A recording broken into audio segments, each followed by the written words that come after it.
That's it, and that's what I'm going to be talking about is motivation. West Texas rancher had a coming out party for his daughter. Now, this was one of those real rich Texans. I mean, thousands of acres of land, tens of thousands of head of cattle, dozens of producing oil wells. I mean, a great big house and an Olympic-sized swimming pool. Now, this coming out party for his daughter, us salespeople refer to that as group prospecting. I mean, he wanted to have a look of all of the fine young men in West Texas, so they came in from 100 miles away. Well, they had a marvelous occasion, and along about midnight, the host invited them out to his Olympic-sized swimming pool, which he'd had the foresight to stock with water moccasins and alligators. And he said to the young men, he said, now the first one of you young men who will jump in this pool and swim the length of it, he said, I'll give you 5,000 acres of my best land. And if you don't want the land, he said, I'll offer you $1 million in cash. And he said, if you don't want that, I will give you the hand of my beautiful daughter in marriage. Now, I don't have to tell you fellas this, but I think it's obvious that everybody knows that she is our only heir. And the one who gets her for his bride will eventually get all of this. Well, the words were no sooner out of his mouth than there was a loud splash at one end of that pool, followed by an almost immediate emergence of a dripping young man at the other end of that pool. He had set a world's record which will never even be approached. Well, the host was all excited. He ran down there, and as the young man was just shaking himself off from that fast swim, he said, congratulations, son, that's absolutely fantastic. He says, do you want the 5,000 acres of my best land? The young man said, no, sir. He said, well, do you want the $1 million in cash? He said, no, sir. Well, he said, then, son, I've got to assume that you want the hand of my beautiful daughter in marriage. The young man said, no, sir. And the West Texan said, well, son, for crying out loud, what do you want? The young man said, I want to know the name of that dude that pushed me in the swimming pool.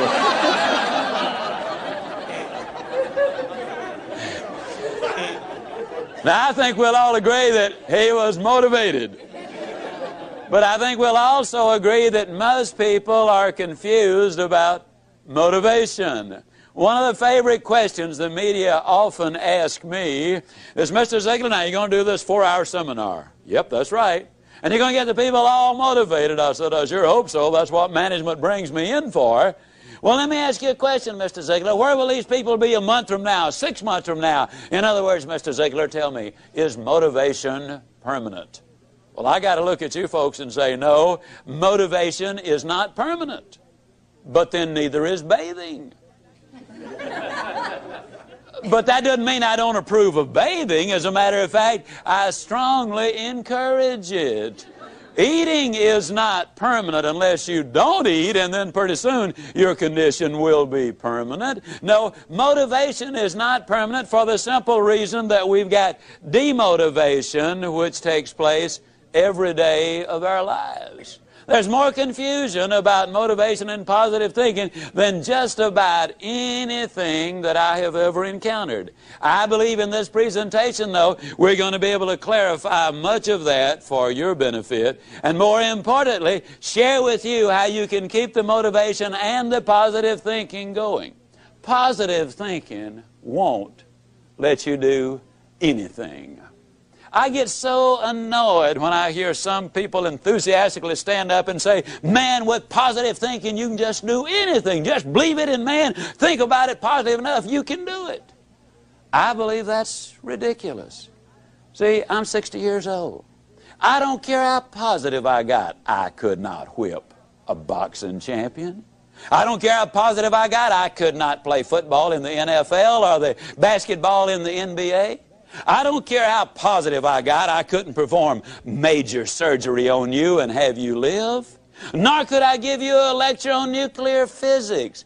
Positive thinking won't let you do anything, but it will let you do everything. Better than negative thinking will. Now, I know that for most busy people, getting regular exercise is about as easy as climbing Mount Kilimanjaro.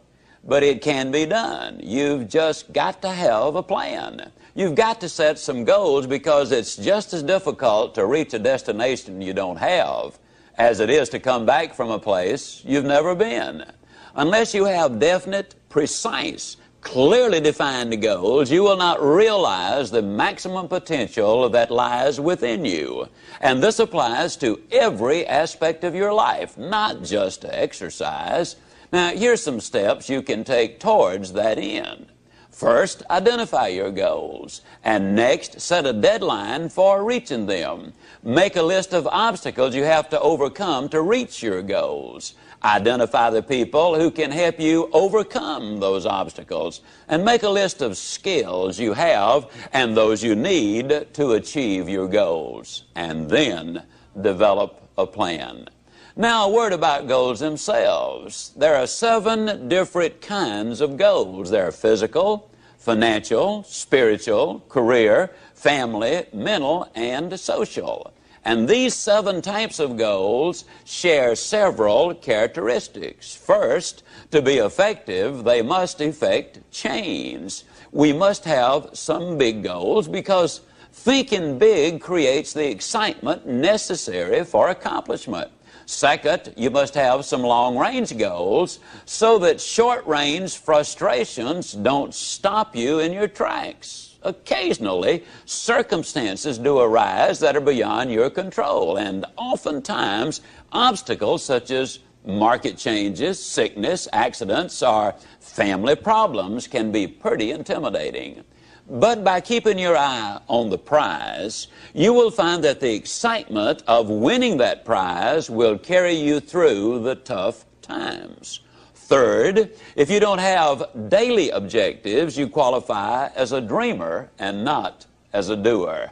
Dreamers are fine, provided they build foundations under their dreams by working daily towards them. Often, the difference between the great and the near great is the awareness that making it big means working every day towards our long-range objectives. And 4, your goals must be specific, not vague or general. If you want a new home, for example, know every detail of that house. How many square feet, number of rooms and bathrooms, the shape of the living room, the type and kind of lot, its location. If it's a car you're dreaming about, picture the make, the model, the color, and every option you want it to have. You see, if you want to reach your goal, you must see it, be able to smell, to touch, and to taste it. Know how it looks and what it feels like in your own mind. Before you can reach that goal, you see, it is true that whether you think you can or think you can't, you are generally right.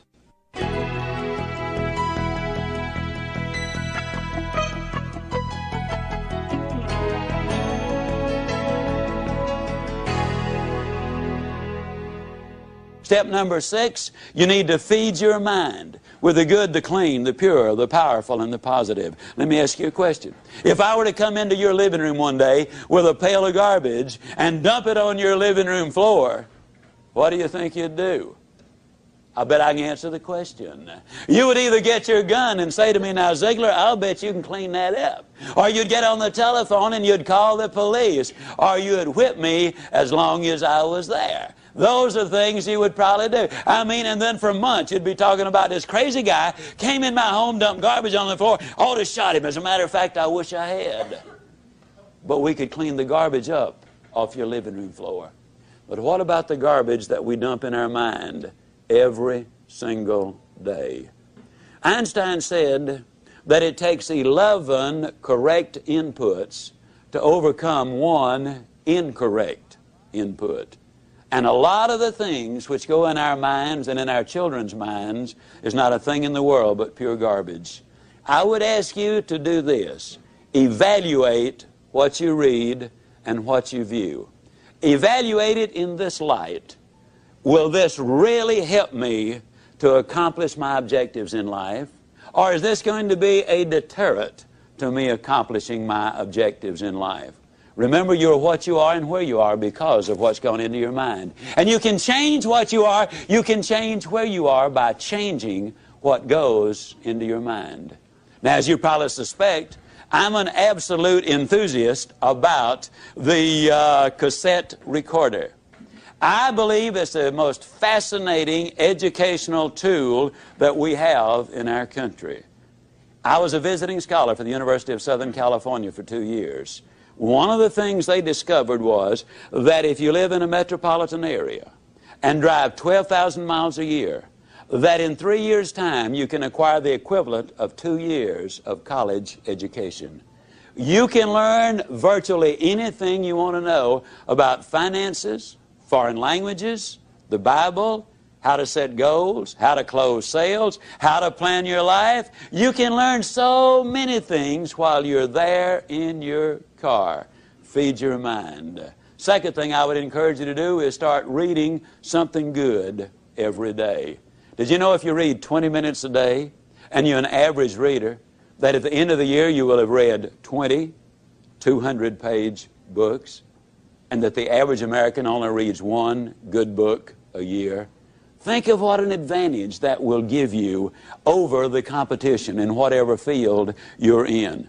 Now, who does these things? Well, Mary Kay Ash of Mary Kay Cosmetics told me that she would never get in her car without a cassette that she could listen to while she was going somewhere. H.L. Hunt, worth $3 billion at his death, listened to cassette recordings until after he was 80 years old. Wallace Johnson, one of the co-founders of Holiday Inns International, over 80 years old, tells me he listens every day and reads at least 2 good books every month.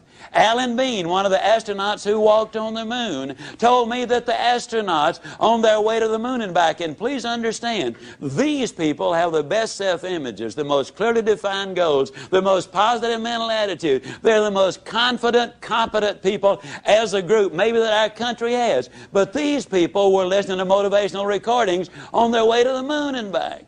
And what a delight it is for me to be able to say that some of the recordings they were listening to were fantastic. You need to feed your mind. Now, a lot of times people say, yeah, you know, when I'm down in the dumps just a little bit, I really enjoy listening because it gives me a lift. Well, I'm glad to hear that, but let me give you the most surprising news maybe you've ever heard. It's good to listen when you're down. But, folks, the ideal time to listen is when you're sky high. Let me tell you why. When you're down, sometimes you grab at straws, and sometimes you grab the wrong straw.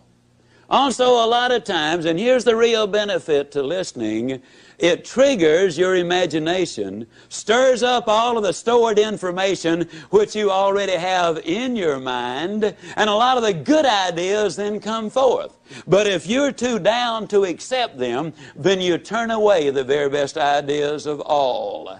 Listen when you're up. And then with those endorphins popping, and they do pop as a result of listening to good motivational recordings, when you listen then and new ideas pop in your mind, it generates even more excitement. Here's what we've discovered.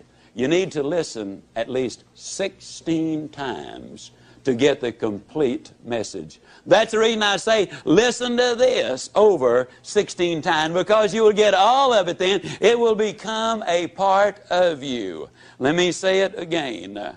You probably have been in the process of making decisions right now. As you listen, you will make those decisions. But as you listen over and over, the decision changes to commitment. And once you've made the commitment, then you will seek the training which will make the difference, because that means behavior changes. And when you change behavior, then you start developing winning habits. And that's what this is really all about. Step number 7, if you want to build a winning attitude, you need to take time, and this is probably going to surprise you, based on what you've heard me say so far, but you need to take time to be quiet. You know, the average American sleeps 30 minutes too late. every day. And when that opportunity clock does sound off, they hit the floor, I mean, in a dead run. They scoot past the kiddies' room on the way to the kitchen. They bang on the door, and they say, "Get up, kids, we got to go to school. Now, I don't have to tell you again. We were late yesterday morning. Don't want it to happen again." And they scoot on back to the kitchen. They plug in the coffee maker in the toaster, and on the way back by the kids' room, they bang again. "Now, what I tell you, not going to have to tell you again." They scoot in, they get dressed real fast. You know, they shave and apply their makeup, and by then the kids are up. They rustle them into the den, and they set a bowl of cereal in front of them, turn the television set on, running their mind and their body all at the same time. They gulp their breakfast down, they hop in their car, and woe be to that person who dares to pull in on them when they've got the traffic jump on them. I mean, it will be too bad for them if they do. They hustle down, they drop their kids out, they rush on down to their work, and they're busy all day, and in the evening they come home and repeat that process, and by the time they get ready for bed, after watching 3.5 hours of television, they are exhausted. You know what we need to do, folks? We need to take time to be quiet. You need to do it at least 4 or 5 times a week. A lot of people say, "Well, that guy keeps talking about time for this and time for that. I don't have time for all of these things." Let me tell you how you can create an extra 3 hours every day of your life, guaranteed. Get your TV guide out on Sunday afternoon and look at the shows that you really want to see that week. Over 70% of all of the time spent watching television, you're watching things you have no interest in watching. Let me encourage you to do this. Take a slow, lazy, drifting, absolutely meaningless walk. Just almost go to sleep on the walk. Not an exercise walk, you need to do those too, but a very quiet walk. Pick out a place in your home where you can be absolutely quiet on occasion. If you have to get up 30 minutes earlier, that's wonderful. I don't know why, but I seem to wake up earlier in the winter months than I do in the summer months. And when I get up, it's pitch dark. I have a nice little office. I go in there and I turn on the gas log. And I sit there. And every time I do that, without exception, I have the most exciting day of my life. I simply run through my mind the things I'm going to be doing. As you plan the day, as you think of all of the things we've got to be excited about, it really does renew your energy, and it gets you excited about the day. Now, let me tell you something. This is going to be one of the toughest things you'll ever do. When you sit down saying, "Well, I'm going to sit perfectly quiet for 20 or even 30 minutes, you will think of 2,868 reasons or things that you've got to do. You try to decide, do I raise the window or lower it? Do I turn the heat up or down? Do I cut the air conditioner off or do I turn it more full blast? Do I really need to go to the bathroom? Am I going to get me a cup of coffee? What is that noise against the outside? Maybe I better check up on that." Resist the temptation. Spend a few minutes in quiet, reflective thought. It does make a difference. Take time to be quiet. Step number 8, take time for those you love. Dr. Herb True, professor at Notre Dame, outstanding speaker, good friend of mine, suggested this, which I really think is so valid. Frequently, every 2 or 3 months, you should close your eyes and visualize that everybody whom you love, really love, were suddenly, completely, totally, and forever taken out of your life. Then ask yourself the question, what would your regrets be? Would you really regret that you had not picked up the telephone and called that distant cousin, or even a brother or a sister, or a mother or father, or a son and a daughter? Would it be really a heartbreaking experience because you had not called and said, "You know, I'm really sorry that we had the problem. I don't know whether it was your fault or my fault, but let's get together and solve the problem." Take time for those you love. Spend time with each other. Those of you who are married, spend time as husband and wife, just enjoying each other, communicating with each other, getting acquainted with each other. Earlier I said all of the studies reveal that if there is that close relationship, then success is more likely to come your way. Korn Ferry International, an executive search firm in New York City, in conjunction with the UCLA School of Management, did a study on 1,362 vice presidents, men and women who were aspiring to the president's chair. Their average income was $215,000. They had spent an average of 15 years working for the company, and the most lucrative of them, those who had the highest paying of all the jobs, had had 2 or fewer jobs in their lifetime. They were loyal to their company. 87% of them were still married to their one and only mate. 92% of them were raised by 2-parent families. But the story has even more. They said they considered integrity the most important characteristic in their success arsenal. 100% of them said hard work was absolutely necessary. 89% of them had 2, 3, 4, or more children. 71% of them also said that if they had more time, they'd spend it with their wives. 50% said with more time, they would spend it with their children. Incidentally, the average one worked a little over 50 hours each week. So they're not working those 80 and 90 hours a week that a lot of people might think they are. And they're living a balanced life. 89% of them also were either Catholic, Jewish, or Protestant, and their faith apparently had some meaning to them. U.S. News and World Report did a study of the millionaires in America. There are now 1 million of them. They said the typical millionaire has gotten that way because he's earned his money or her money over a period of 20 to 30 years. They do work about 50 hours a week. They're still married to their high school or college sweethearts. In other words, the family is intact. Incidentally, a couple of other little things you'll be intrigued about this. They discovered that less than 1%, and the implication was it was considerably less than 1%, of all of the millionaires in America earned their money in music, radio, television, the movies, and all athletic endeavors combined. Considerably less than 1%. Intriguing, isn't it? Also, they discovered there are far more salespeople who are millionaires than doctors. And me being a salesman, I kind of related to that one. I thought it was neat. Now, what does all of these studies really say? These studies say that if we can build that relationship with those we love. Now, your family might simply be mother and daughter. It might be father and son. It might be husband and wife. It might be brother and sister. But you know who you're close to. The better you get along with the ones you love, the more likely you are to be successful in whatever else it is you do.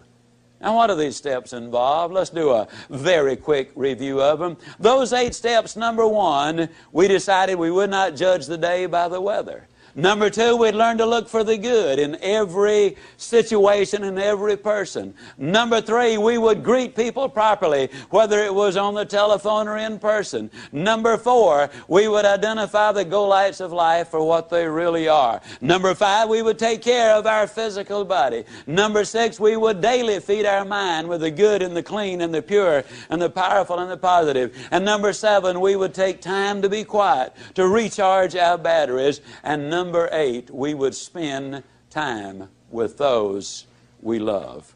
Now let me give you a little warning. When you start doing the things we're talking about, when you start talking about go-lights and warms and strong ends, when you start talking about super good but I'll get better, when you start talking about outstanding but I'm improving, there will be some who will criticize you. You can count on it.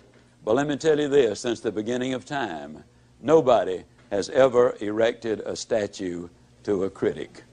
So obviously, they're not held in such high esteem. I might also warn you that there are some people who will laugh at you. But let me remind you that the little world laughed, but the big world gathered on the banks of the Hudson when Robert Fulton went steaming by.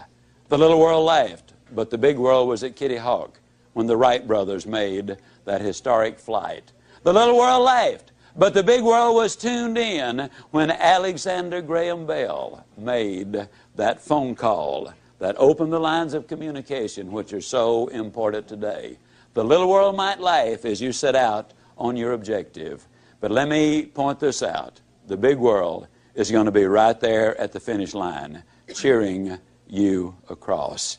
Let me also emphasize that what you get by reaching the destinations you set in life, what you get is not nearly so important as what you will become by reaching your destination. You see, you'll become the winner you were born to be.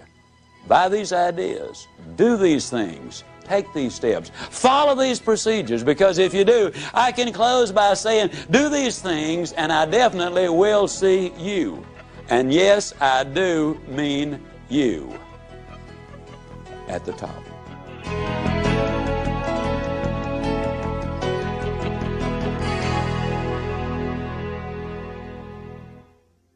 This has been a presentation of Simon & Schuster Audio. You know what positive thinking will do? Positive thinking will let you use your ability. And I'm here to tell you that is all you really need. Positive thinking won't let you do anything, but it will let you do everything better than negative thinking will. Will you buy that idea? Does that make sense to you? Okay, it lets you use your ability. See, that's what we want to communicate with you in this presentation. Now, J. Allen Peterson, in his beautiful book, The Myth of the Greener Grass, points out that according to one computer study, over 90% of the input in our minds on a daily basis is of a negative nature. Shad Helmstetter, in his book, points out that the average 18-year-old American has been told 148,000 times, no, or you can't do it. But I talk about demotivation and negative input and so forth. Let me share with you just some of the things that maybe you've heard. An overweight person sits down at the table and what do they say? Everything I eat turns to fat. A parent sends a child off to school and says, now don't you get run over. I mean, that's about as negative a statement as you can get. You see, our terminology is all fouled up. We wake up in the morning with the aid of an electronic rooster, and what does the average person call that electronic rooster? You tell me. Alarm clock. But you see, they sound the alarm when the building catches on fire. That scares people. They sound the alarm when the bank's being robbed. That scares people. If you wake up to an alarm, that scares people. No wonder they're negative. It's an opportunity clock. Well, you think about it. If you can hear it, that means you've got an opportunity to get up and go. If you can't hear it, that might mean you done got up and gone. I mean, you think about it, it really is an opportunity clock. How negative are we? They bring out a loaf of bread, and what do they call the first slice? I mean the first slice on the loaf of bread. Tell me, the heel or the end? Isn't that crazy? Never saw a loaf of bread in my life that didn't have two beginnings. I mean, we really need to explore that. Now, what we want to do is we want to look at a formula. And this formula is a very significant one. William James, the father of American psychology, the man who really wrote the original books, he's from Harvard, says that if you want to change your life, you've got to do it immediately and you've got to do it flamboyantly. Now, I want to emphasize as I get involved in this, during these next few minutes, the chances are enormous that you are going to be making some decisions. And they will be good decisions. But they also will be emotional decisions, kind of like a New Year's resolution, which some people break the very next day. Decisions are easy to make. Business people make hundreds of them virtually every day of their life. Now, if that decision is going to mean anything, it's got to be reinforced over and over and over, and it's got to be done enthusiastically. Now, if it's reinforced often enough and enthusiastically enough, then the decision becomes a commitment. Now, once you've made a commitment to do something in your life, ladies and gentlemen, then you will seek the training. You will demand the training that will enable you to utilize and reach the commitment which you've made. Now, training is what makes behavioral changes in your life. If the training is good, that means you will develop winning habits. And ladies and gentlemen, all you've got to do is practice winning habits long enough, and you yourself will become a winner. You see, we were born to win. I believe that with all my heart and soul. We were born to win. The unfortunate truth is, many people have been conditioned to lose. So as we look at this formula, as I share these steps with you, I want to really encourage you to listen carefully this first time, but also repeat it over and over until it becomes a part of you.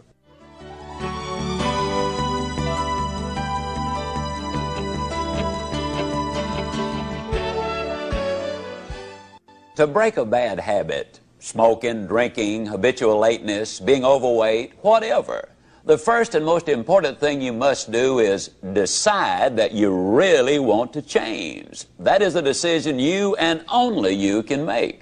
Without this motivation, no person or procedure will have any significant impact on your behavior. You must decide that you want to take control of your life, that you want to be free, that you want to do things with your life instead of having things done to your life. Secondly, if you need to, get help. Interestingly enough, many people quit their bad habits in the same way they acquired them, by associating with people who share their goals. Alcoholics Anonymous, Gamblers Anonymous, Overeaters Anonymous. Literally hundreds of self-help organizations provide just this sort of positive association and support for people with problems. Thirdly, try substitution. There is really no such thing as eliminating a habit. You simply substitute a good one for a bad one. The psychologists say that it's important to have a new activity or habit to fill the void when you start shedding old habits. In place of eating, you might try jogging. Instead of drinking, you might try talking. In place of smoking, substitute writing. In other words, don't be unwise in your habits, but rather aspire to maturity and wisdom and keep your mind well and emotions focused on positive ideas. Step number 4. Use the psychological technique of imaging, of visualizing yourself as free of that destructive habit. Picture yourself as doing something else, something positive, something winning. And a final suggestion. Once you decide to grab hold of a new habit, you will need, for a while, to force yourself to hold on real tight, to hold on to it for all you're worth. Eventually, it will get easier and even become fun. But at first, to make it stick, to turn it into a real good habit, you've got to make yourself do it for at least 21 consecutive days. Do it for 21 consecutive days in a row, and you'll have a real good shot at beginning to live a different kind of life. You might just become a happier, more motivated, excited, and enthusiastic person.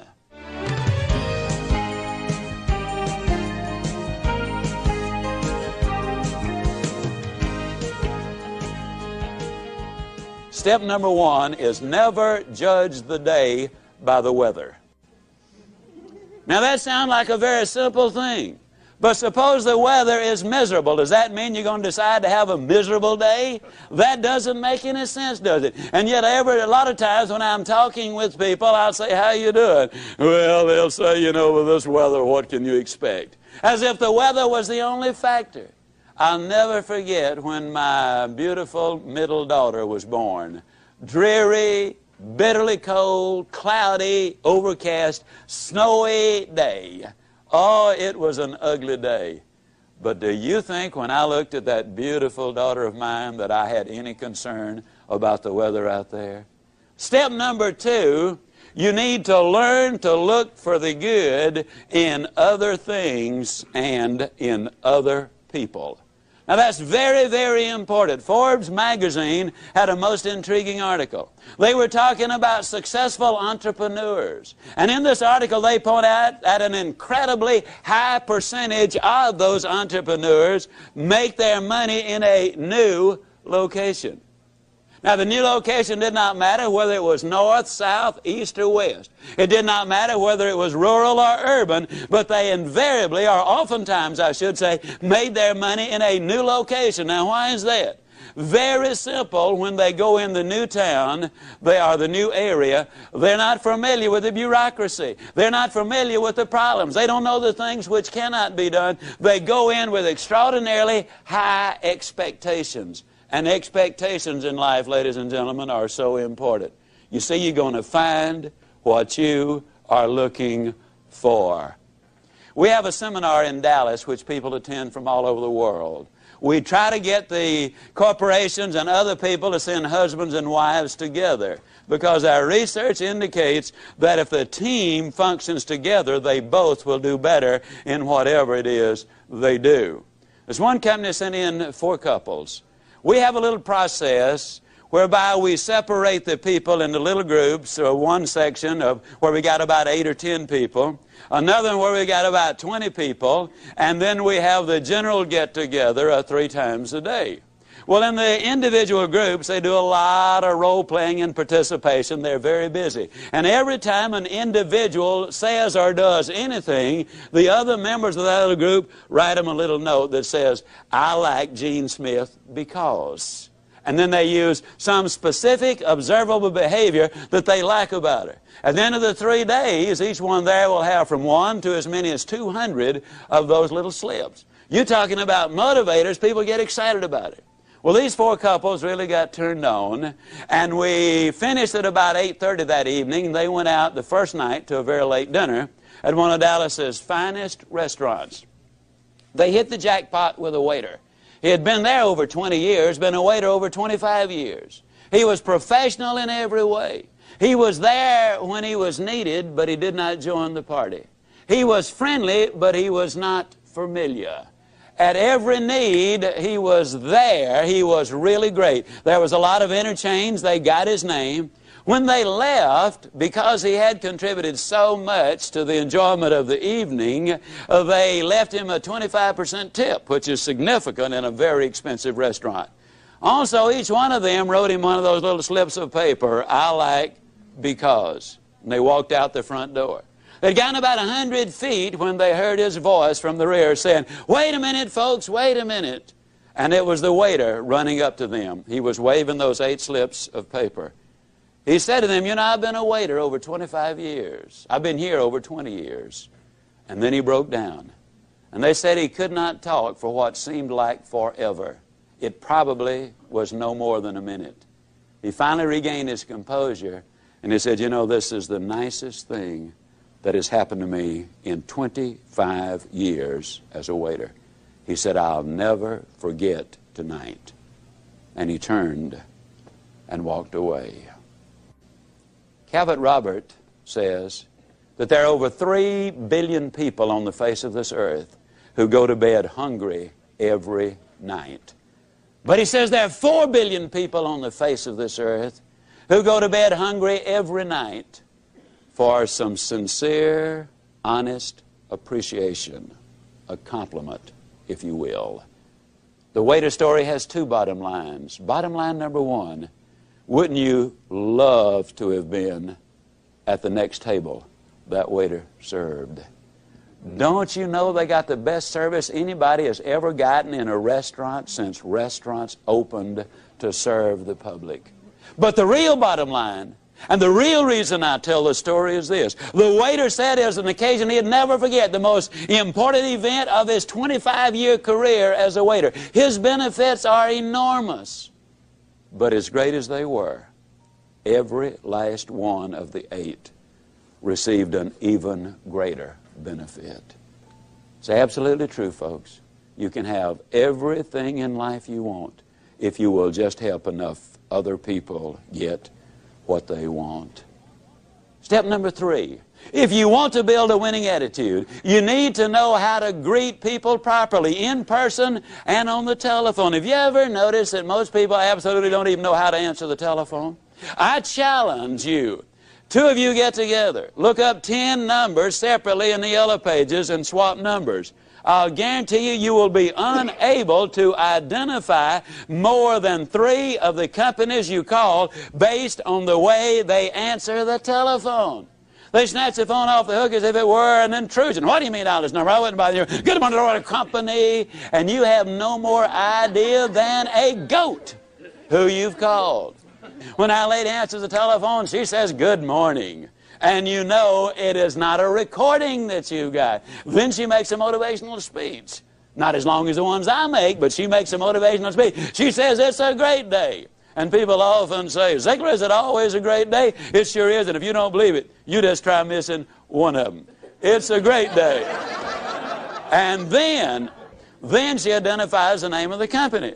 Now, when I'm at home, and I stress, this is when I'm at home, I frequently answer the telephone singing, oh, good morning to you. Now, I'll be the first to admit sometimes there's a long pause. Then I sing them another little ditty, if you don't speak up, I'm going to hang up. And many times they'll say, who is this? And I'll say, whoever you want. Who do you want?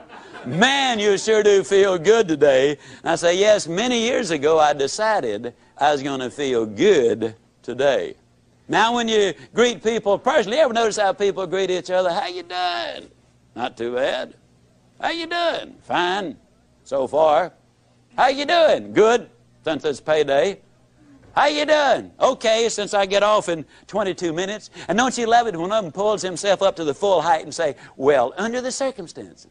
I mean, it makes you wonder what they're doing under there in the first place, doesn't it? Now, instead of that old razzmatazz, when you greet somebody, and incidentally, you need to initiate the action. I jog almost always between 5 and 8 o'clock in the evening. I love to jog that time of day. And when I jog, every time I meet somebody, I always give them the same greeting. Good morning. And in 85% of the cases, by actual count, they always respond either all the way with good morning, or they'll get part of it out. It's not morning, man, it's evening. I made this talk the other night in Dallas at about 8:30 in the evening. By the time we left the motel, it was 9:45. I stepped on the elevator. There was a fella on it. I said, good morning. He said, good morning. Now, what am I saying with this? I'm saying that people respond in kind. And if you want to set the tone and the pace, not only in your own life, but in your family and also in your company, this is something you can really do. Now, when somebody says to you, how you doing? Instead of that old negative baloney, why don't you just tell them the truth? Get yourself a 3x5 card, and on one side write outstanding, but I'm improving. On the other side write super good, but I'll get better. And then when somebody says, how you doing? You whip out that card and you say, outstanding. But I'm improving, and I'll guarantee you, you'll never feel sillier in your life. As a matter of fact, you won't even be able to finish it. You'll be laughing on the way, and the other person will too. I will guarantee you, if you'll do this for 3 weeks, you will be shocked at what happens to you as a result of it. Greet people properly. Super good, but I'll get better, or outstanding, but I am improving. Now, a lot of times people say, well, Zig, do you ever have any interesting experiences with this kind of an approach? I said, yeah, sure do. Never will forget, several years ago, on a brutally hot day in Dallas, I had a unique one in a cafeteria. And let me qualify this by saying that when my youngest daughter was 16 years old, the only job she could get was in the cafeteria line. Now, cafeterias are very big in the Southeast and the Southwest. And I had never realized just what a terrifically tough job they have on those serving lines. When I watched my daughter, I immediately made a decision. I decided that never again would I ever go down a cafeteria line again without enthusiastically greeting every person there and giving them some word of hope and encouragement if possible. But I'll never forget that hot day. Oh, it was brutal. We went in slightly after 1, a buddy of mine and I did, and 98% of their business is done between 11:45 and 1:15. Well, there's only one other person in the line, and he was in front of us. And he apparently was from the same school I'm from, because he was saying good things to everybody. And he done good until he got to the meat department. Then he said something about the weather. Now, you got to understand, some people sweat and some people perspire. The lady cutting the roast beef was sweating. And when that fellow said something about the day, she reached up, she wiped her forehead, and she slung the dirt on the floor, and she said, yes, it has been one of those days. Now, you got to understand, she wasn't talking to me. But she's talking about the only day we got. And she's talking in my town. And I've got a reputation at stake. I cannot sit idly by and let a comment like that be made right there in Dallas, Texas, and me not have something to say about it. So I put my big nose in. I said, yes, it's absolutely magnificent, isn't it? She looked at me with the coldest, most calculating eyes that I've ever seen in my life. And she said, you have been out in the sun too long.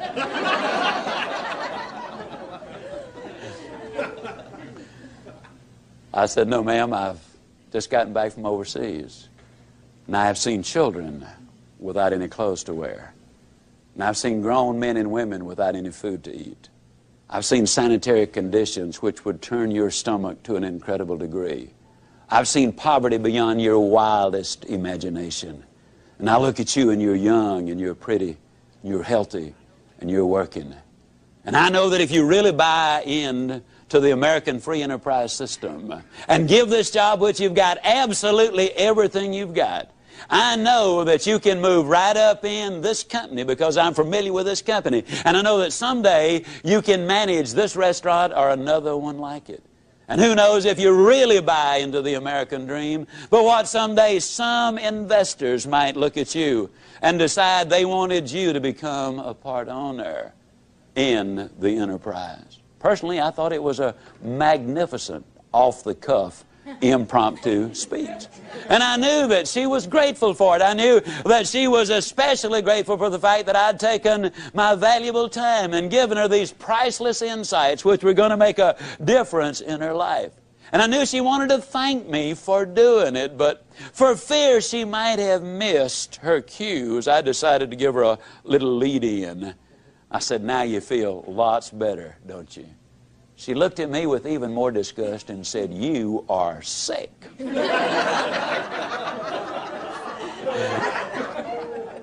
Well, you win some, you lose some, and some are rained out, you know. Well, I got the rest of my food. I went on down to the end of the line, my buddy and I, and we sat down, we're having our lunch, and we ran out of tea. And a lady, she had to have been 65 years old. She might have been 70 or 75, came by to serve the tea. With a sparkle in her eyes like any teenager would envy, as she came up and offered the tea, I said, well, how you doing? She did a little half two-step backwards, and she said, honey, if it is any better, I'd think the deck was stacked.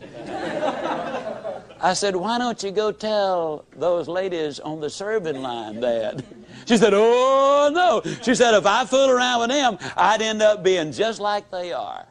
I don't know where she learned her psychology, but she's right on the button.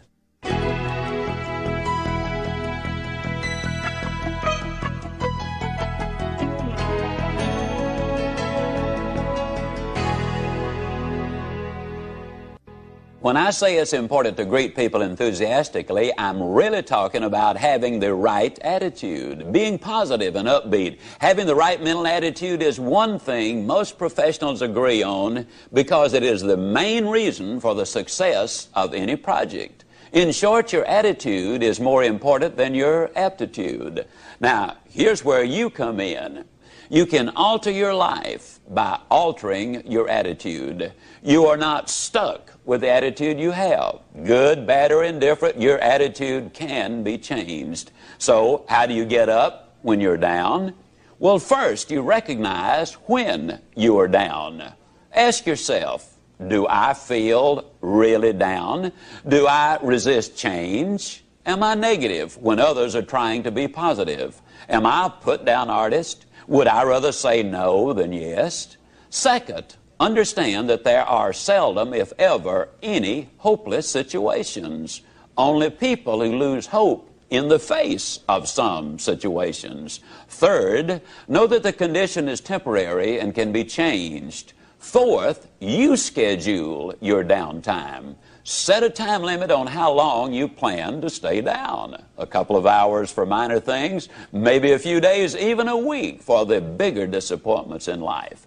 In any case, know which day will be your get up and go up day, and get up and go. And fifth, try this new motto on for size. Go with the flow. When your boss tells you to do something, do it with style and with a smile. Instead of making excuses when a friend compliments you, just smile and say, thank you, instead of putting yourself down. Remember, attitude, like the flu, is catching. So make certain that yours is worth catching. If you wanted the flu, you'd visit someone who had the flu.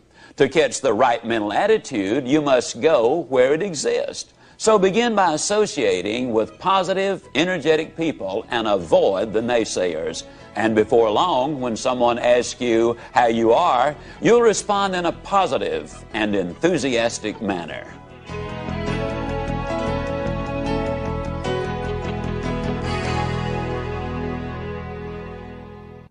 Step number 4 is you need to establish some symbols. It seems that on every street corner in every city I go in, there are some symbols. Some people call them red lights, some people call them stoplights, some people call them traffic lights. And in reality, they've all misnamed them. They are go lights, ladies and gentlemen, and they're put there for the express purpose of making traffic go. The average person spends 27 hours a year in front of those lights waiting on the right color to come along. Let me ask you a question. Have you ever been sitting there waiting on the right color to come along? You're all excited, you're all enthused, you're all motivated, you're listening to your Zig Ziglar tapes.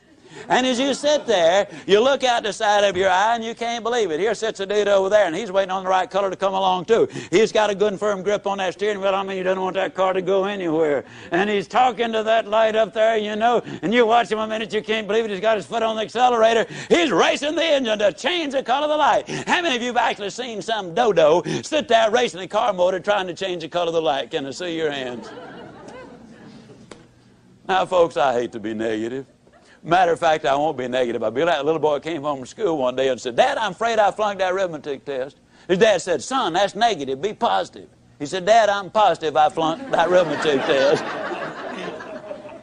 I don't care how much you race that car motor, it's not going to change the color of the light. Now, let me emphasize a point. Those of you who thought it might be a little juvenile a minute ago for you to say super good, but I'll get better, or outstanding, but I'm improving, if you think that's juvenile, what do you think it is to sit there to race a car engine trying to change the color of the light?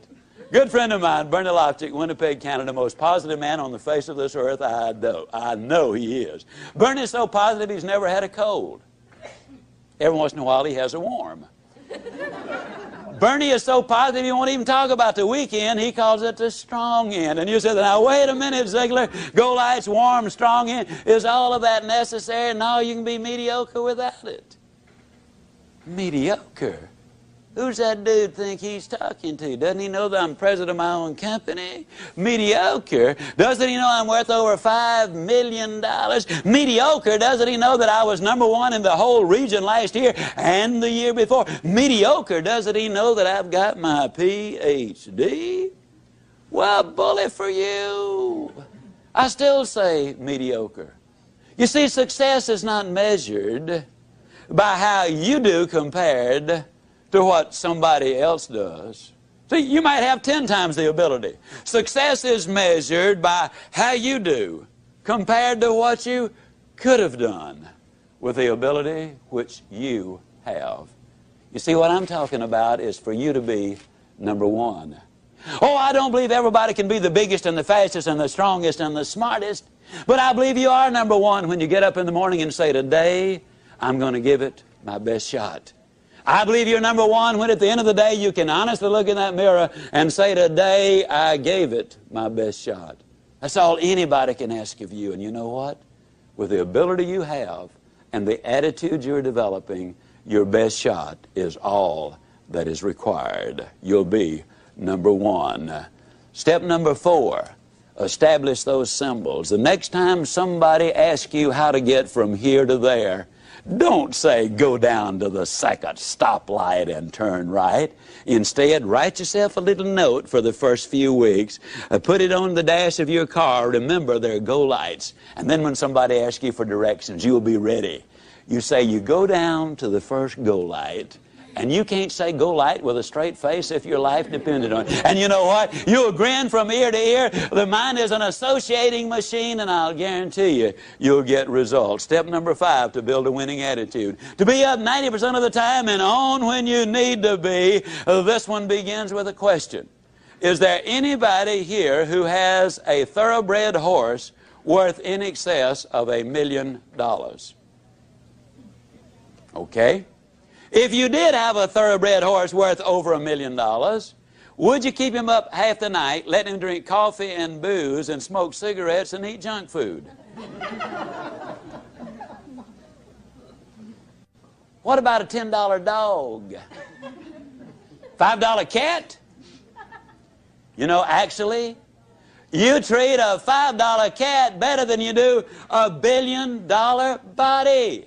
And if you had a $1 million thoroughbred, you'd have the best trainer in the country. You would hire a dietitian to make certain his food was exactly right. You'd have the best facilities. You'd have an air-conditioned barn in the summertime and a steam-heated one in the wintertime. $1 million investment. But here's this $1 billion body. Step number 5 really boils down to the fact that we need to take care of our health. Now, to do that, there are some very simple things to do. You need to get a reasonable amount of sleep, ladies and gentlemen. Dr. Forrest Tennant, the #1 drug authority in the country, in my opinion, is a consultant for the National Football League. He's a consultant for Texaco. He's a consultant for Abbott Laboratories, the Justice Department, the Los Angeles Dodgers. Has the largest research staff of anybody in the country. Dr. Tennant says that you need a certain amount of sleep. It's a must. Because sleep is the only function which permits the brain to replace certain chemicals in the body. And a lot of people who have difficulty in life can be traced directly to the fact that they've upset that balance by not getting enough sleep and by putting those chemicals into their system, which destroys that. You need a certain amount of sleep. Number 2, you need to eat a well-balanced diet. Number 3, you need to get on an exercise program. I'll just point out that I got on an exercise program 15 years ago. I'm going to brag just for 1 second. In January the 5th, 1987, I went to the Cooper Clinic in Dallas for my physical. I go every 18 months. While there, I stayed on the treadmill longer than any active player in the National Football League who's been tested, and lots of them have been tested. I'm 60 years old. I have a resting heart rate of 41. I can do things today I never could have dreamed of doing when I was 25 years old. When I got on this program 15 years ago, the first day I ran a block.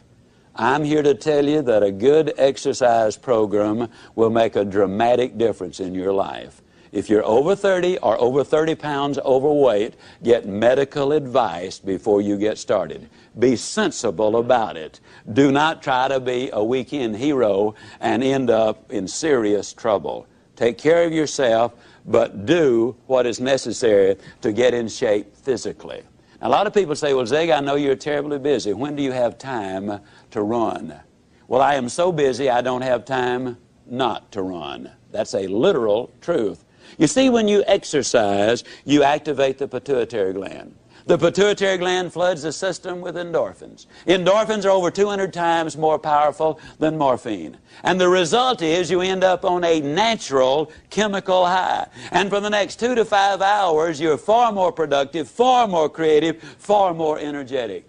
I invest that few minutes in running and get back hours as a result of it. Take time to get in shape. You need to avoid poison. I'm talking first of all about smoking cigarettes. Every time you smoke a cigarette, you have just decided to die 14 minutes earlier than you otherwise would have died. 17.2% of all the deaths in America are attributed directly to smoking cigarettes. Keep that poison out of your system. Booze, every time you take a drink, it damages and destroys brain cells. We now know that expectant mothers, even if they drink very, very, very, very moderately during pregnancy, it has an impact. Step number 5, ladies and gentlemen, you need to take care of your health.